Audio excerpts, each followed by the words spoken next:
Hi, this is John Loftus, and you're watching Atheist Edge. Next question. Um, with the loss of Chris a couple weeks ago, he went off to pursue other endeavors. Mm-hmm. It's just you and me now. Do you feel? Yeah. Do you feel like this is? You and I together only represent Atheist Edge, or should we be looking for a replacement for Chris? And maybe even, I'll give you this option to maybe find even maybe a fourth member that might be someone resembling TJ, maybe someone that leans right, someone that represents all of the socio-political spectrum. I mean, sure. I think that what we've always represented is the diversity of ideas and having a productive conversation among differences in all of these topics. So that's something that, again, we're leading by example with that. And so that's good. I mean, you and I tend to agree on certain things and then kind of butt heads, but then end up agreeing. So I think we're very much on the same page on a lot of things. Which can be to our detriment. We don't have enough challenge of opinion. Yeah, but I think that, you know, the reason somebody might disagree matters, you know? Like, I feel like there are people who have a difference of opinion, not because they actually disagree, but just because they want to disagree about something, but also their disagreement is sometimes based in an ignorance on the topic or A prejudice. some or sort bigotry. of some sort of bigotry or prejudice, and or just a difference in their basic values. And so that last one is what I would be interested in. If somebody is genuinely coming from an informed place and disagreeing because of their basic values, then I think we can have a great conversation. But I think we have had in the past times when we've spoken with people on topics where we know a lot more about it than they do, and that isn't quite productive. Like, it's not something, like, you spend the whole time educating, which is good for the wider audience, but it's not actually engaging with the opposite side of that idea. So there's that. So I would want, you know, Chris is somebody who is extremely informed, extremely articulate, and very, very well thought out with what he's saying, and well researched every time he's like has something to say. So I'm not sure that will be easy to replace. But somebody who is more leaning toward the right, but still a respectable person, like somebody who can engage in respectful conversations about these topics instead of it like devolving into like, you know, screaming Trump or something. Not to say that that's what anybody did, but I feel like that might happen. So somebody that is informed and thinks these things out, but just has a more basic fundamental disagreement. That would be interesting. Besides the like ideological differences, are what type of other like racial or gender lines? How could we best round ourselves out? So I'm thinking of I'm sure you saw the private chats between you, me, and Tilden, and some of the ideas that were being thrown out. And yet, what's the like physical attributes from a minority standpoint would you like to bring to bear? Because of course we're both melanin, you know, deficient. Would you want to seem a little more melanin enhanced? Or now if we got another woman, then I'd be outnumbered. But see, it's a 50-50 split now. Yeah, well, and that's, I think if we could get 50-50 in gender would be great. I think obviously more diversity, maybe more racial or gender diversity would be cool. But again, that just provides the diversity of perspectives, which is what makes our channel the most relevant that it can be. So what we're looking for is a black gay conservative. Transgender.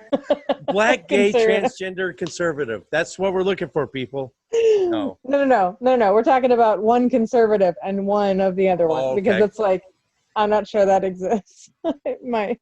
Um, Nope. I can't think of any off the top of my no. head. Actually, shout out to this documentary that just came out recently on Netflix called Disclosure.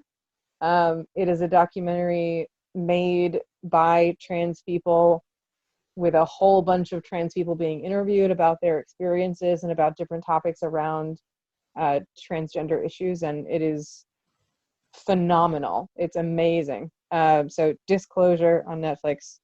I'm gonna Go write see that it. down. It's amazing. It made me bawl, of course, because I'm such an empathetic human being.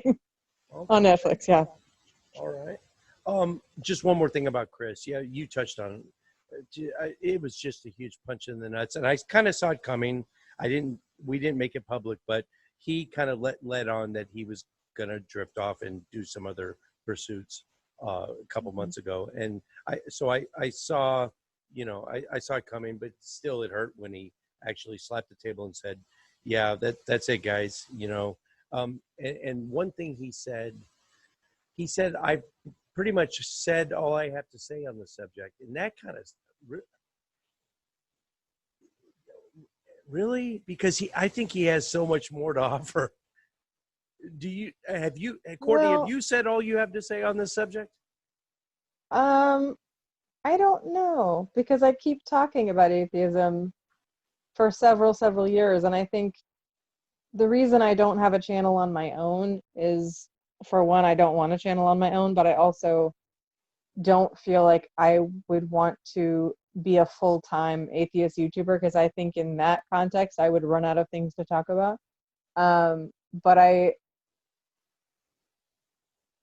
do think that people have varying degrees of involvement in the movement, and some people have passions that are separate from this and that they care about a little bit more than this, and so they spread themselves a little too thin in this avenue because they care more about other avenues. And so that I purposefully kept the atheism and YouTubing and public speaking and organization involvement at a hobby level, in terms of my time and my efforts, because I didn't want to make a career out of atheism and YouTubing. I know I had a lot of people at one point kind of talking in my ear a whole bunch about wanting me to pursue that as like a career, a long time ago. But I decided a long time ago that the thing I care more about than atheism is like counseling and sex education and things like that. So that's more the career path I'm working toward. So I understand when somebody wants to move in a different direction, and when they say, I've said all I want to say on the topic, I think that, meaning they've spent their interest in that avenue. More so than like I could talk about other topics than atheism. If you ever want to be talked out of starting your own channel, I don't know if you went back and looked at the video that I put out a couple weeks ago. It's almost 2 hours long, and it's a very rough, very wave tops breakdown of what it takes at post recording to edit the video and get it on YouTube. Exactly. I don't know if did you see it yet? No. Well, I've had people walk me through it. If you watch and you see what I go through on a weekly basis, it'll, and you work full time, you're in a budding relationship, you have too much on your plate already. Trust me, you don't want any of this. Yeah, and I'm going to start a master's program soon. Yes. I forgot about your grad degree. Yeah.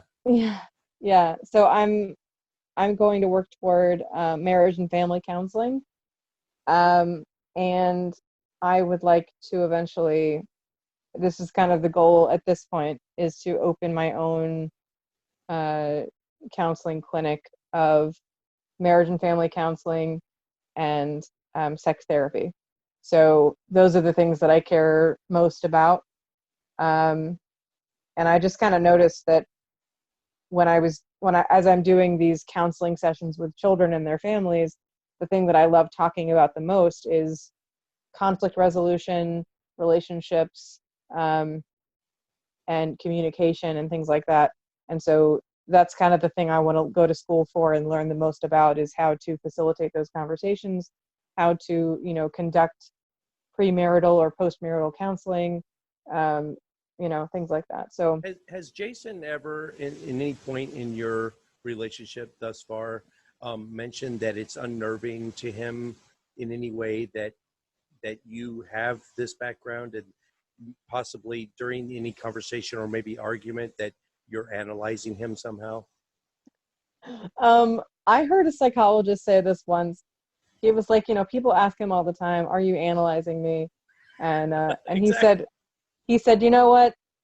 Yes and no, because yes, my training and my education, it makes it impossible for me to look at somebody and not start to make those connections and make those observations, right? But I never, because I have that training, though, I respect very deeply the difference between me being like an armchair, therapist, and somebody who's actually licensed, for one, and in a clinical setting where this person is their patient and they're having to make an assessment on that basis. So I think people who are counselors and psychologists and psychiatrists take this subject matter very, very seriously. And so we don't really apply those skills to other people, because we know, because of our expertise, how much has to go into making like an assessment of somebody and a diagnosis. So it would make sense. Like, I'm not a psychiatrist. I don't make diagnoses. I just counsel people when they have a diagnosis already. But I think that, because I've been working from home, a lot of the things I talk about can be heard in the next room. And so Jason's been getting a lot of my advice and a lot of the worksheets I go over about resolving conflict, about communication, about healthy boundaries, about communication styles, all of these things. And so it started conversations with us and made our relationship very solid, because we're able to like have the benefit of that as if we're almost going through that kind of couples therapy counseling thing. But we've just found that we don't need it anyway, because we already have kind of a really solid foundation. But it's really funny, because we just end up like, I feel like if I go through a master's program for marriage and family counseling, then I won't have to do premarital counseling when Jason and I get married. So, right. But I might anyway, because everybody should. That I didn't think of this. It just came to me. But in this age of remoteness, of video teleconferencing, right? The client, the patient doctor, or the patient therapist confidentiality. Jason can hear what's going on in the other room. Is there a confidentiality breach? And it leads me to every Wednesday at 1300, I do a group PTSD therapy with my VA clinic. Doc Evans is on there, and about 8 other guys, right? And my wife and kids can hear everything. Well, I think the difference is that I never tell him who these people are, right? Like, he doesn't know their name. He doesn't know them, anything about their personal information. So he gets like the lessons, and he gets the sound of my end of the conversation. But he doesn't. That would be a breach of confidentiality if I was like showing him their name and their address and their medical records number, and like those are things that I don't. And so yeah, but it's interesting. because there have been a couple times where, because I'm remote, I'm dealing with a kid who kind of goes off the rails and gets really mad and gets me really frustrated. And there was one time where I lost it and I just was like, fine. And I slammed my laptop shut, and I like threw it down on my seat. Like, I was like, done. I was like checked out. And he was like, oh no. He was like, was it that one kid? And I'm like, yeah. He like he doesn't know the name, but he knows about some of my kids. Like, he knows general ideas of like, oh, I have this one kid that has this issue. It's really funny because he's just like, oh yeah, it was that kid. I'm like, yeah. That's really funny. Well, depending on the settings of your computer, if you slam the lid, they might still be able to hear you. So if you're shit talking them, well, no, it it's might just not that have like, broken the video chat. no, Oh, okay. it does. It was Okay. really funny though. Well, here we are at the point of the show. Courtney, prior to the show, I said, hey, anything in particular you'd like me to ask you? And I know nothing about this next subject, so I'm just going to let you talk. I'm going to relate it to a couple things later that I kind of know about. But the hashtag believe all women, Mm-hmm. I'm not going to even tell you prior knowledge. I'm just going to let you talk about what that hashtag, that movement is, and Mm-hmm. is it misunderstood, and why is it misunderstood? Yeah, I think it's a bad title for what it actually represents. Oh my God! See, we agree too much. We need to get. I know. This is my point. We need to get someone on the show that disagrees. Say what you will about TJ, and just like you said earlier, Courtney, he was kind of a natural contrarian in the fact that sometimes he would just oppose us for the sake of it. Yeah. Even if he didn't believe it, but we do need some opposing viewpoints on the show. Right. I had no idea we were going to agree on this. But I think when you're right, you're right, though. Yeah. You know, I think that some of these things are, if you understand it clearly, then you either agree with it or you're kind of an asshole, you know? So the reason I say that is this subject, like, I think that I've heard that the name itself of hashtag believe all women, that the name changed from believe women to believe all women, and that the change to all was made by a conservative group in an effort to discredit the sentiment of the movement.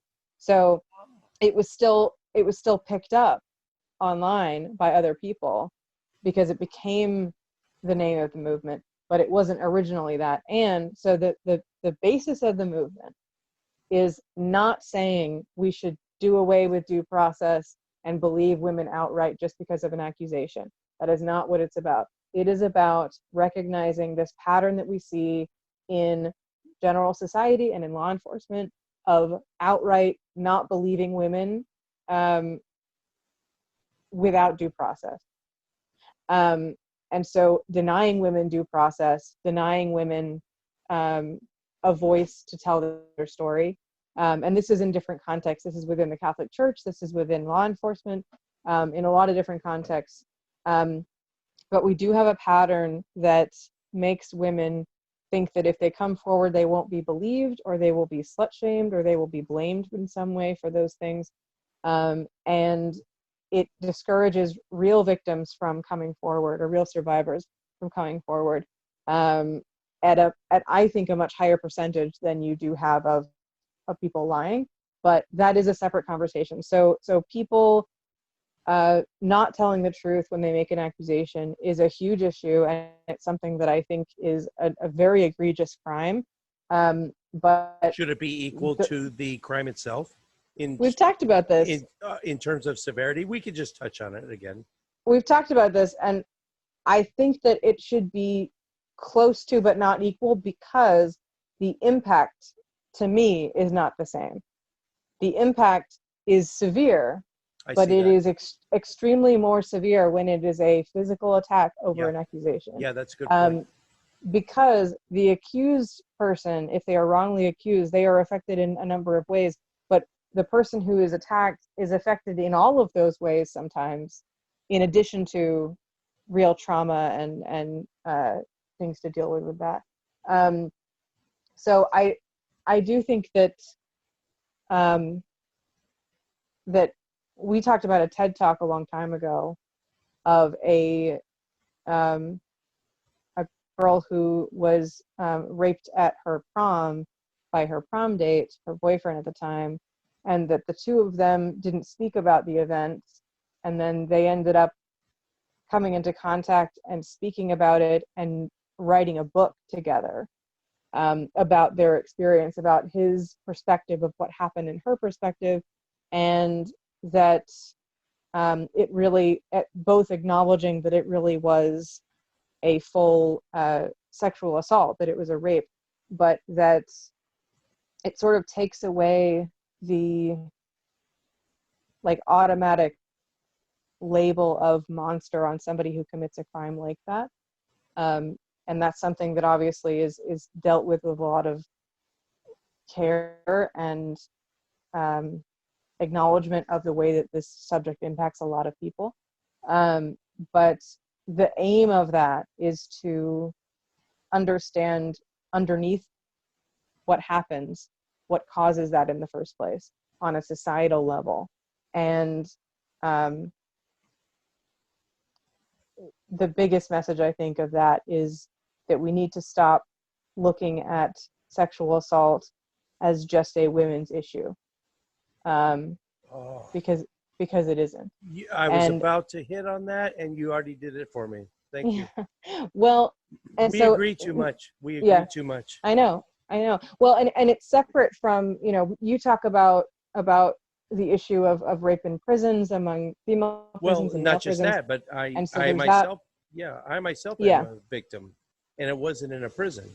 And when I came out with my Me Too story, it fell on deaf ears due to my reproductive plumbing. Well, but that's the point of the Me Too movement. It's not just for women. Well, it seemed, from my experience, it seems to only work for women. Right. Well, and that's the thing, is that it's kind of left to the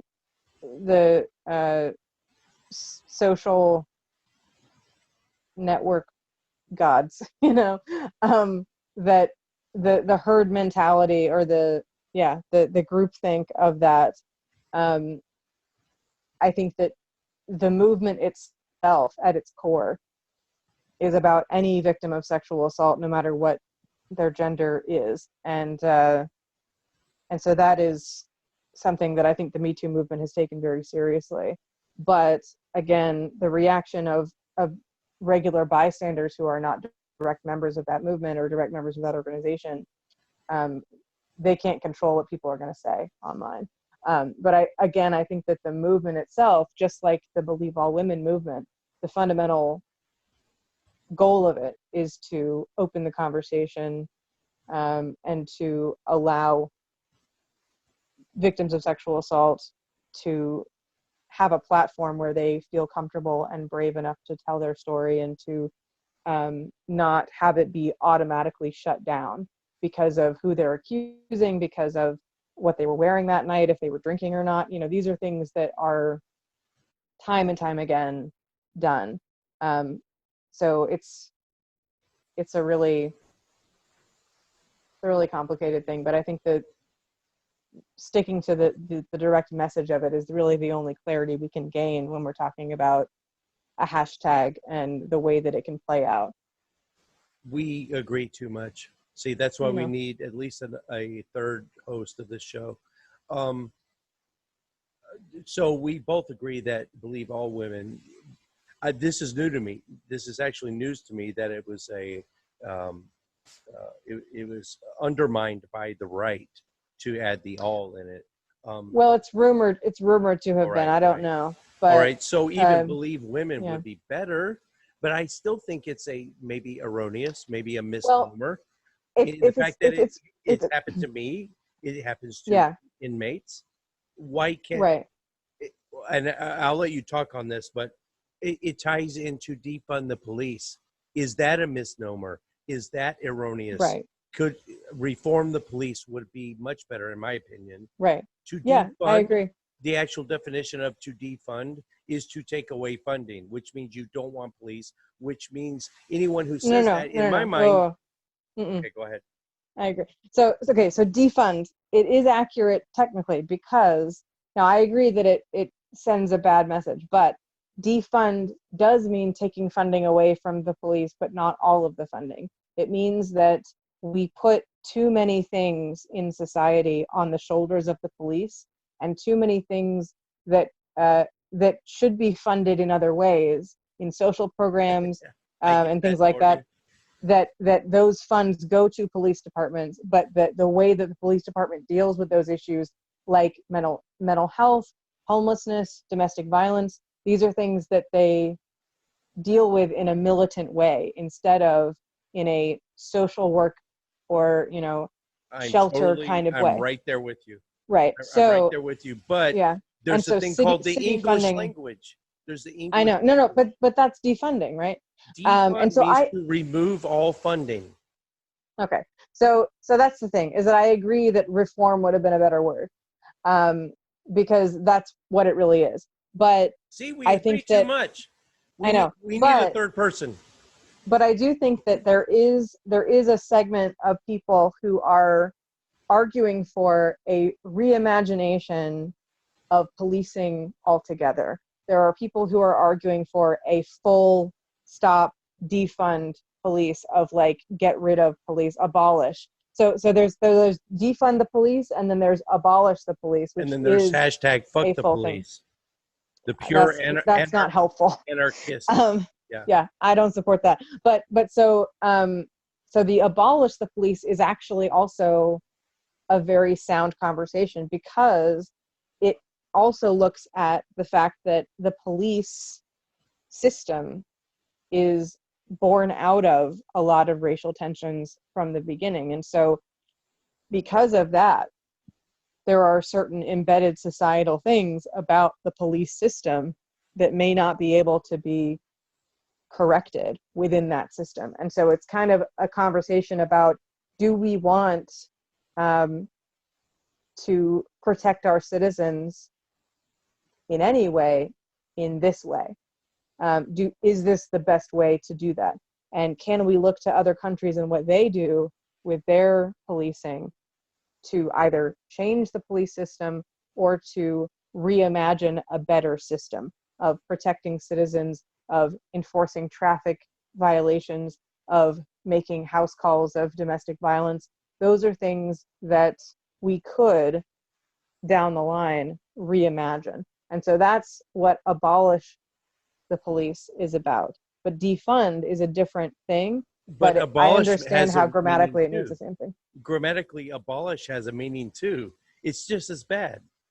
I think we're right. But you and I think exactly alike. I'm just talking about the pure grammatical nomenclature. And I know. And it wouldn't even matter, except for the fact that those who oppose what you and I agree with, it gives them ammunition. It gives them fuel to start a fire. Why not call it what you actually want it to be, to eliminate that pressure? Yeah. Well, I think it might. I think defund probably could mean altogether, but I think the way that they're using it makes sense, because it's talking about reallocating funds, right? So I think maybe reallocate the police, or because it's not the same ring. Yeah. Exactly. And that's the problem, is that, you could be more accurate, but all it takes is a short conversation about what this means, and so I think that it's, and that's the same thing with the Me Too movement. The Me Too movement is not a witch hunt, and the Believe All Women is not a witch hunt. It's not let's do away with due process and believe women outright without any sort of investigation. But I think that these movements are a lot more positive and forward thinking than the opposition likes to paint them as. I think that a lot of the issues that happen with these movements is the straw manning of the movements from the opposition. Over the past 4 years, we've seen the right go way too far. Do you think the Me Too movement or the left in general can or has gone too far? And I'm going to throw out Louis C.K. as an example. Well, I mean, I think that there is a regressive left. I think that that's a thing. I don't know too much about how the Me Too movement might have regressed. I've heard about it regressing. I've heard about it. But again, I think that it's not the movement itself. It's the use of the hashtag in social media. It is the like crowd mob mentality of, we're going to identify this person and destroy their life and dox them. That's not Me Too movement. That's not that organization, because the Me Too movement is a specific organization that was started for a specific purpose and has specific goals. And so that's separate from some of the derailing of these conversations and the abuse that happens online of people who are either guilty of something or accused of something. I think that due process, and there's a huge difference between being accused of something and being convicted of something. Allegations are not the same. Was it Matt Damon? He was under a lot. He caught a lot of flack for saying that there's different levels of Me Too, meaning a slap on the ass may not be comparable to a full-on sexual assault. Right. And in the case of Louis C.K., who got consent every time he did the what? Oh, okay. No. Yes, I believe he did get consent every time. Okay, well, but that's yes the same thing. No. Those situations weren't. Or was it under duress? It's a situation where true consent was not able to be gained. That's the issue. Is that he was coming because of the position of power. Because he's a celebrity, and I don't want to rock the boat.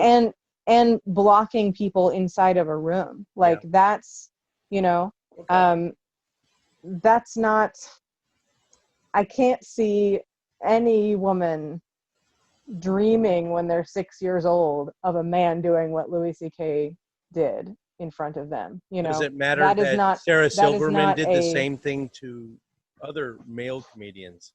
Well, that would matter greatly because she's coming from a position of power, right?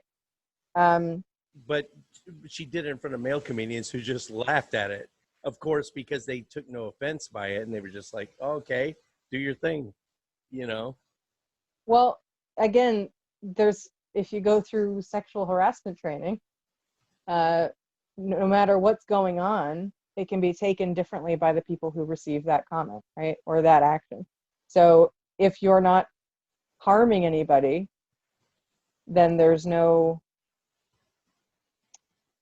I guess so. But I'm not sure that could be compared in the same way, because if you're talking about her doing that in front of a group of people, that's separate from somebody getting somebody alone. No, it was individual comedians that said, I mean, apparently there's this dark underworld of comedians that they do crazy shit to each other just for shock value, and I could totally see that.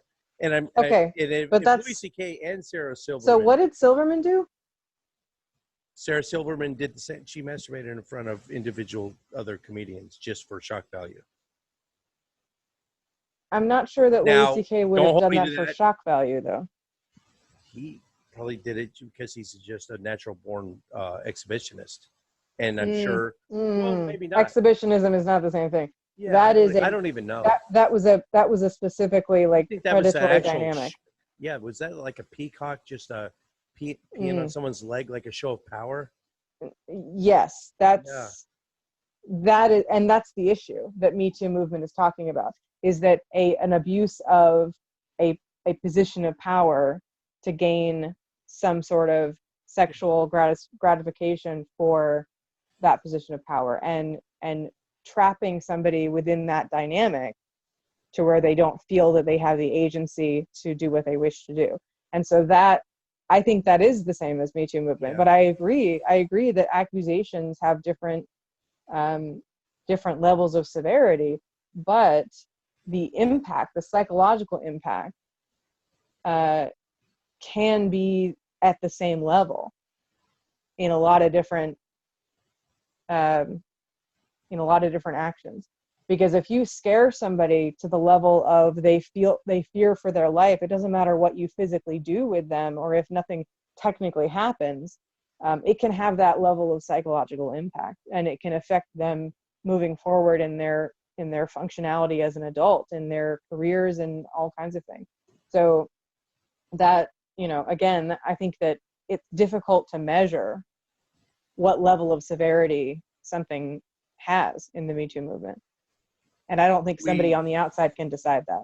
We are almost 100% on the same page. Just looking at it from slightly different angles, but yeah. See, that's another reason. I mean, we got to get someone on the show that disagrees with us fundamentally and in a very smart way. And I don't understand why, though. I mean, we could just. Do you not think that we do? Meaning, I think we could invite guests. It's a better show. Well, okay. And so I think have to stay on top, that you and I don't.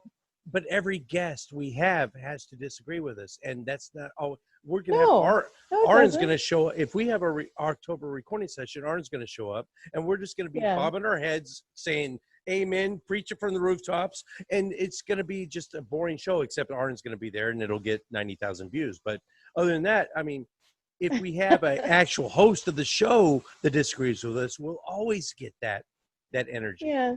Well, but we also don't always have that person in the interview. Like sometimes we will have me interview somebody who I fundamentally agree with on a lot of things, and the whole episode is just people understanding each other, So I don't know. I don't think that the goal necessarily needs to be that like we disagree on everything, but I think that if you and I agreed because we wanted to agree, that would be the issue. Right. Well, on that but you and I tend to agree for different reasons, from different perspectives, and on an honest level. We don't come to an agreement out of compromise. We come to an agreement out of communication, and because we have the same fundamental values. You teach me something every time we talk, and I just realized my own bias that I just love Louis C.K. as a comedian, and I want him to come back. And that I like him too. Bias. It's a huge bias. Yeah, I really loved his comedy. He's in my top 3 next to maybe David Cross and Patton Oswalt.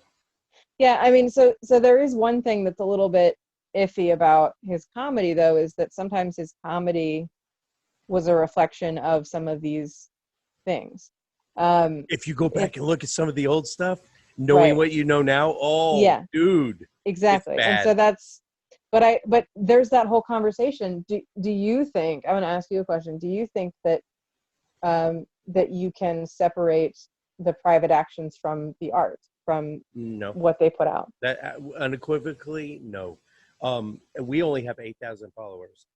My life is already, and your life to even a larger extent, because you're on End Time also, and you do the ACA down in Austin shows, and you're on the press. So even more so with you, but even my little 8,000 subscriber YouTube channel, I'm already in a fishbowl. Every action I do, every move I make, it's a police song. Sting could sing it. Well, they're always watching. They're always critiquing everything I do.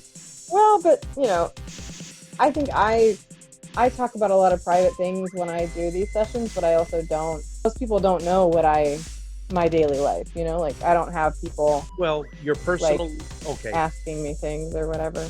True, but it doesn't take an NSA, an intelligence analyst, to be able to find out deeper stuff about. Don't give people any ideas, man. No, I worked with the NSA for 9 years. I know what they can do, but I know what your average civilian with a search engine can do also. Yeah. And once you put your face on YouTube, even once, not to mention on an 8,000 subscriber channel or whatever End Time has now, and then whatever ACA has on when you're on Truth Wanted, people, your life is no longer private. I think there will be a hashtag about someone being violated on the internet, like either being doxing or somebody being overexposed against their will, kind of thing. Because I think that's something that happens all the time, and it has varying, again, just like the Me Too movement, it has varying degrees of effect on a person and severity and impact on their life. So I think that that's a very egregious thing to put somebody through, to troll somebody, to dox somebody, to send their little internet bots to spam all their shit. Like there's a huge impact that it can have on somebody. I think it's something that's there's gonna be more awareness of it, I think, as we move forward. It just happened to coincide with the pandemic, but I went on hiatus for several months, and so I'm now slowly starting to get back into it. Prior to that, I don't know if you're aware, but the police were surrounding my house one day, and I thought it was because of the second book I put out under a pen name, which now it's out there that I wrote it, but it heavily criticizes Islam. So I thought it had something to do with that. I had banging on 2 of my windows in my front foyer at the same time. So it was more than one person, and the police surrounded the place. Yeah, it was a huge ordeal. Oh, you don't know any of this? Yeah. No. And so, A, this is more than one person. B, they know where I live. So your life is in a fishbowl, Courtney. Wait, somebody showed up at your house and the police showed up? More than one person. No, I called the police. And just so happens my next door neighbor is also he was off-duty cop. So he came over and that's when I finally came out. They were gone by then, but he came out and did his. Just seeing him in action, though, I realized I've been out of the Marine Corps 7 years. Seeing him do his thing, I realized how out of practice I am, because he was like mechanical. Dude, his brain was turned off. His body was moving in a very methodical way. And I was I remember when I was like, see how out of practice I am. Just watching him work his magic, it was awesome. But anyway, yeah, it had to have been 2 people, because they were hitting this window and this window at the same time. Oh my gosh. Yeah. So that was related to... I thought it was my second book because of the Islam attacks, but it's more, now that I think about it, it's probably because of a live show that I did recently and right before that. And I don't know, all it takes is a couple of people. It doesn't take much. And I don't want to give people ideas, but it takes a simple search engine. I know, right? I feel like it's the most pointless thing to do. I don't understand why people care enough to find out where you live, and what are they trying to gain? What is their goal?